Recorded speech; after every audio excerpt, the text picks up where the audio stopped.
আজি আমাৰ কেবিনেটে অহা ২৬ তাৰিখে বিধানসভাৰ শেষ দিনাখন ইউনিফৰ্ম চিভিল কোড ইয়াক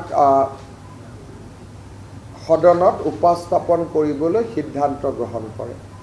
আজি কেবিনেটে ইউনিফৰ্ম চিভিল কোডৰ খচৰা তাক আজি কেবিনেটে অনুমোদন কৰে আৰু আমাৰ সদস্যসকলে শপত গ্ৰহণ কৰাৰ লগে লগে প্ৰথমখন বিধানসভাৰ অধিৱেশনৰ শেষ দিনা আমি ইউনিফৰ্ম চিভিল কোড সদনত উপস্থাপন কৰিম।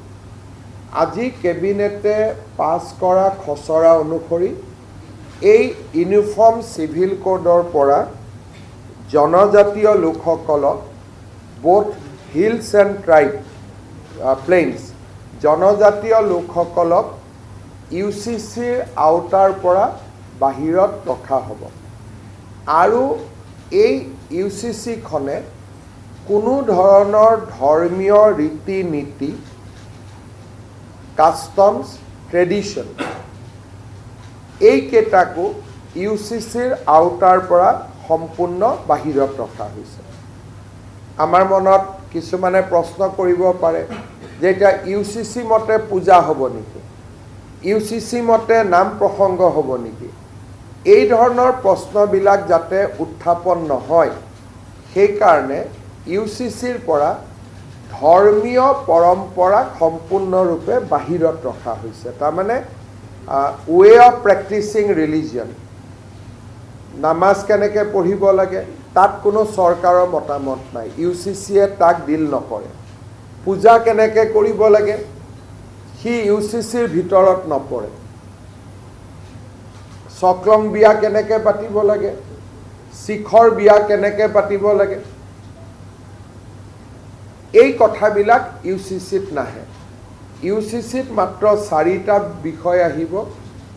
বিয়াৰ বাবে ন্যূনতম বয়স নিৰ্ধাৰণ হ'ব, পলিগেমি নাথাকিব, সম্পত্তিৰ অধিকাৰৰ ওপৰত থাকিব যে ছোৱালীয়েও সম্পূৰ্ণ অধিকাৰ পাব পাৰিব, লিভ ইন ৰিলেশ্যনশ্বিপৰ ওপৰত থাকিব।